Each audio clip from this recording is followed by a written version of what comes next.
Hello, long time no videos as per the usual for me, but I have been very busy making things. I'm just terrible at documenting them, as you know.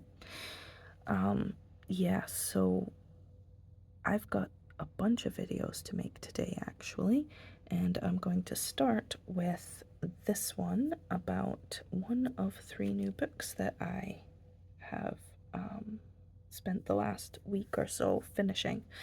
Now, these books I started over a year ago, and part of my process is that I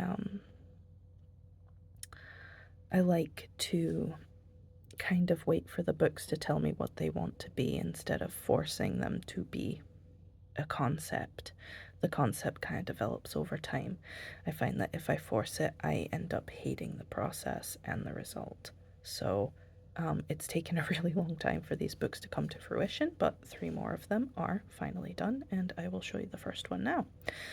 The theme of this book is art. This is an artist's journal, and hopefully it will find its way to an artist or a budding artist, and they will gain much inspiration. Um, so for the cover of the book, I've got this beautiful fabric that I didn't really want to cover up by gluing things to it, so we have a closure that is basically an elasticated pen holder, and its decoration is actually secured in the middle but hangs over the front, and it's kind of this pom-pom tassel thing, and it's got a little crocheted berry here that comes apart to reveal a worry stone. So there's a heart-shaped worry stone in there. It's kind of my little nod to mental health, as well as quartz is just a significant stone to me personally, so I like to incorporate it in my books. And as you know, if you followed me in any capacity for any length of time, my books have things incorporated into them, my journals, that you wouldn't necessarily expect to find in a book. That's kind of my thing, isn't it? That's how my style seems to have manifested itself in this art form. So let me just take off this pen holder, and there's just a little paper clip here. I just love these little paper clips. They match so well. I randomly got them ages ago. They don't come in like all colors. It's like the metallic colors, silver, gold, copper, and then this random purple. I'm like, I have to have it, even though again, if you follow me in any capacity, this colorful look is not my norm. It's usually brown, black, and green. That's my color palette. But this, I had to. It worked with my brain, and that's what we have. And here we open it up.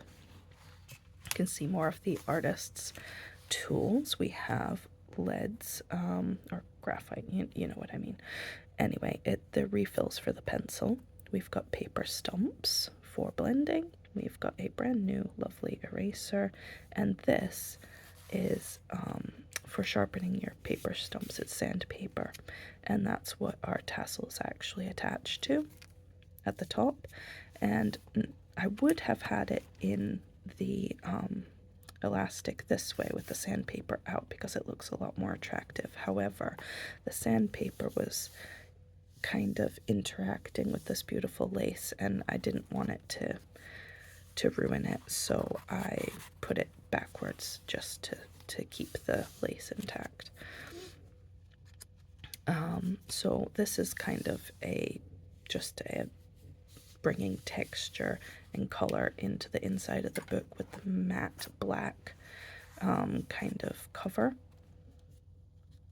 And then we flip it open, and we have a tuck space here, and in there we have these stickers. They're translucent bottles.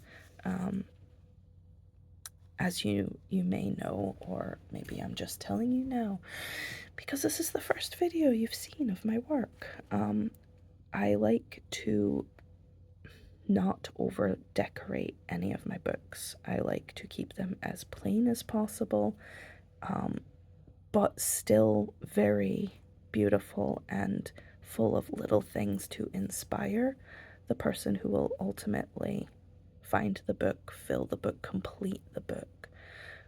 So I like to put these little nuggets of, the way I think of it is potential. Like, this has so much potential to be a little work of art itself, these translucent bottle stickers. And then here we have these sleeves that you can put your little completed artworks in, and they've got different iridescent tech. Well, it's kind of a visual texture, I suppose. These are cool because on one side you've got like that rainbow iridescent finish, on the other side it's clear, so if you slipped like a small artwork in there, it would not be shiny unless you wanted it to be, depending on which side the picture's on. So, and then there's just some of this green paper that I dyed. I mean, it was green. I dyed it with tea to make it brown and grungy, because that's how I roll. So yeah, this pocket's just full of little nuggets of potential, just kind of illustrating the pocket as well. Then we move on to the pages, which are the same in all of my books in that they are just random bits of paper. Some of it's dyed, some of it's bought. All the edges have been ripped and distressed and dyed by hand with ink to give them that aged appearance. And this, again, is just to inspire whoever ends up with the book, ultimately to express themselves in whatever form it takes. It can be for drawing, it can be for journaling, it can be a combination. You can glue your own bits and pieces of memory keeping in here. It's just full of so much potential. So we come to the back of the book, and we've got the same kind of tuck space mirrored from the front. And here I've just got a few bits of ephemera to illustrate this tuck space. Here are a couple of envelopes, and I won't show you the inside, but inside there's some multimedia paper cards which actually fit the little sleeves that I also provided, so that ties in together. And here is just a little envelope. I don't think there's anything in it. Oh, there's more multimedia paper in here actually. And here is just a little tag that I've started putting in my books with a QR code to my Instagram, because when I buy something from an artist that is handmade, I quite like to find them on social media and follow them if I like their work. So I've included that in my books as well for whoever purchases this book to have easy access to if they're not already familiar with my social media. So we come to the back of the book, and we have that beautiful, soft, colorful lace mirrored again. There is a clip here, which comes up. It's quite a tight fit. And that, we have just, this is just a patch of a death's head hawk moth, which I thought went pretty well with the book. It's not a perfect match, but it coordinates enough that I was happy to include it. And that's more silky textures. Everything's all about texture, visual texture, physical texture. And this is just a sketchbook. I'm not sure why that's there. I guess he was supposed to be somewhere.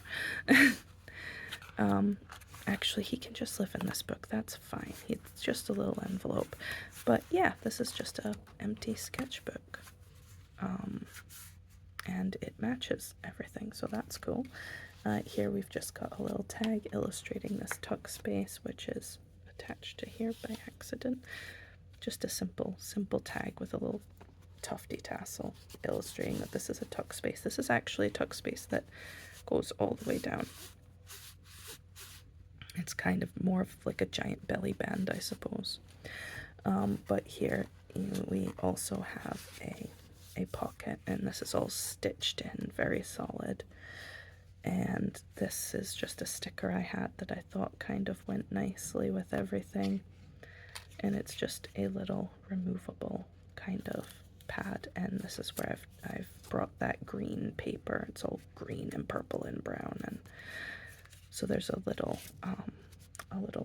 green pad, I suppose, that, and another one of those really pretty little paper clips, and it lives here. Of course, whoever owns this can decorate and illustrate and organize these bits however they want, and this just clips back together, but I will do that off camera. So yeah, that's everything from this book. I was going to do all 3 books in one video, but I think I'll give them each their own spotlight.